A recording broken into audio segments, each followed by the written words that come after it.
against Nuclear Weapons compiled a report on the condition of the affected women. The women first noticed a pattern of illness emerging in 1984. Women at different points around the camp appeared to experience similar symptoms at the same time, even though they were not in contact with one another. Large numbers of women complained of sudden feelings of extreme tiredness shortly before major events, such as the departure of a cruise missile convoy.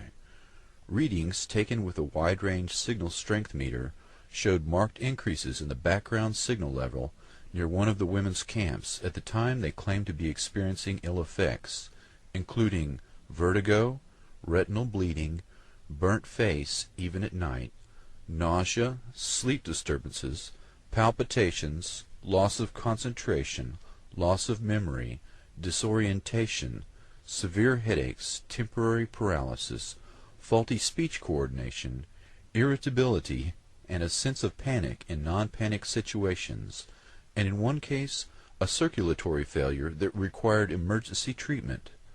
Many of these symptoms have been associated in medical literature with exposure to microwaves, and especially through low-intensity or non-thermal exposure.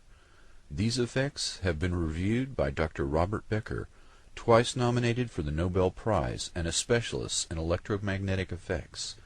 His report confirms that the symptoms mirror those he would expect to see had microwave weapons been deployed.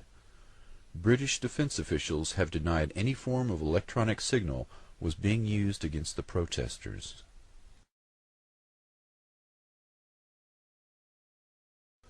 The Department of Justice Electromagnetic Weapons Program. The Department of Defense uses the Department of Justice to develop and test non-lethal weapons as an aspect of deniability because many of these applications violate existing treaties.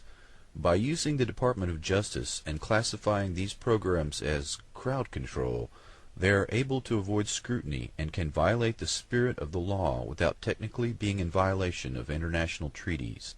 In 1993, the National Institute of Justice Initiative on Less Than Lethal Weapons recommended that state and local police departments in America utilize psychotronic, electromagnetic, and other mind control weapons against American citizens involved in, quote, domestic disturbances, an open-ended term that could include family arguments.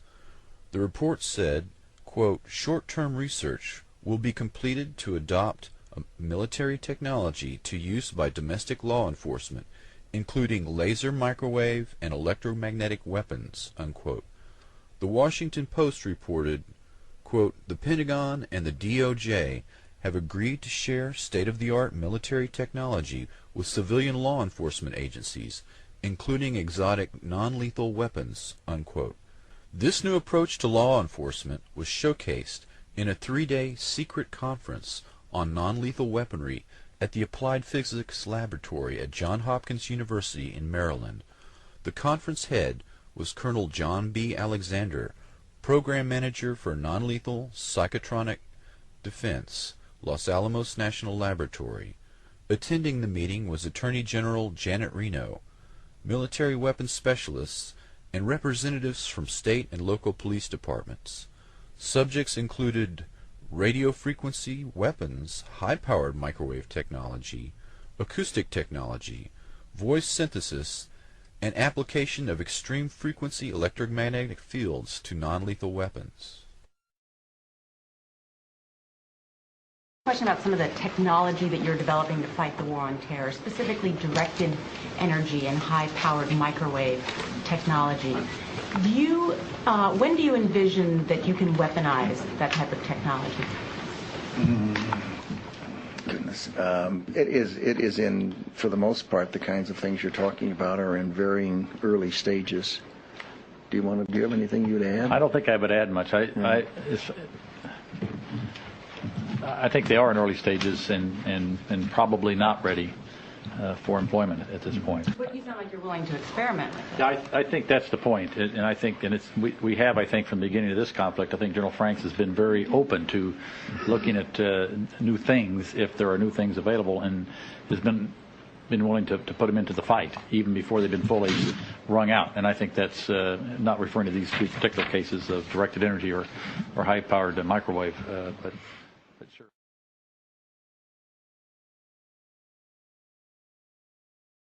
Just the head was burned, and the other parts of the bodies wasn't anything that happened on it. Al-Ghazali reported that he had seen 3 passengers in a car, all dead, with their faces and teeth burnt, the body intact, and no sign of projectiles. There wasn't any bullet. I saw they teeth, just their teeth, and no eyes. All of them, with the body, nothing for the bodies, just the teeth and all the, the heads were burned. There were other inexplicable aspects. The terrain where the battle took place was dug up by the American military and had shrunk to just slightly more than 1 meter in height. Except that the bodies is killed by the bullets. Most of them that become very small.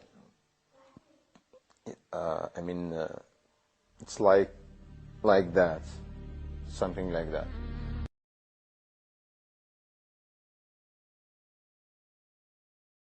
Talk with the colleague Dr. Saad Al-Faluji, which is the chief surgeon in that hospital. Dr. Al-Faluji said me that from the survivors that he operated, that they said they did not hear any noise.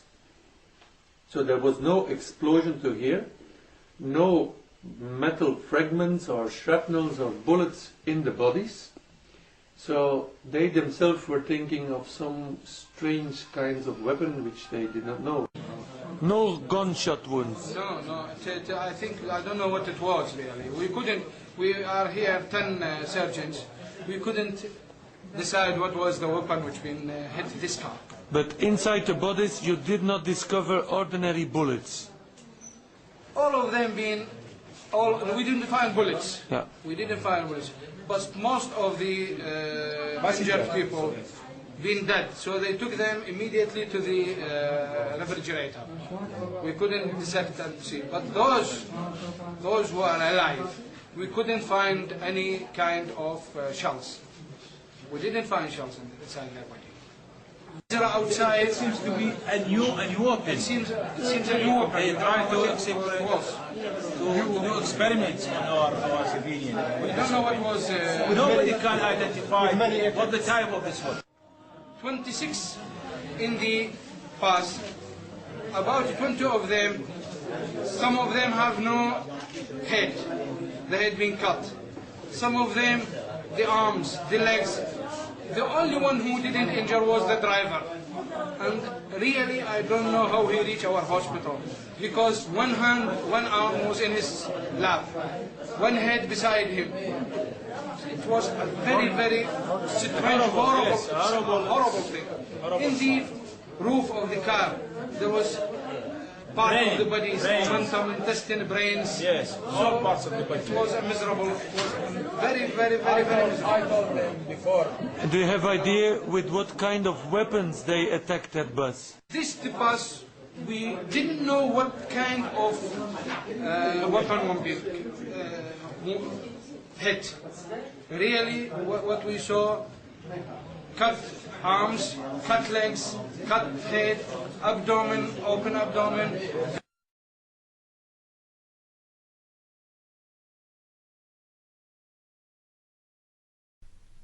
Intelligence agencies have infiltrated and created some satanic groups, with the resurgence of these groups beginning in 1966, particularly with the birth of the Church of Satan, founded by Anton LaVey.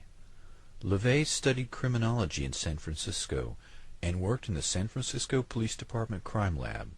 He also worked as an informant for Interpol. Prior to the Church of Satan, LaVey ran a group called the Magic Circle. LaVey's most famous associate is the National Security Agency General Michael Aquino.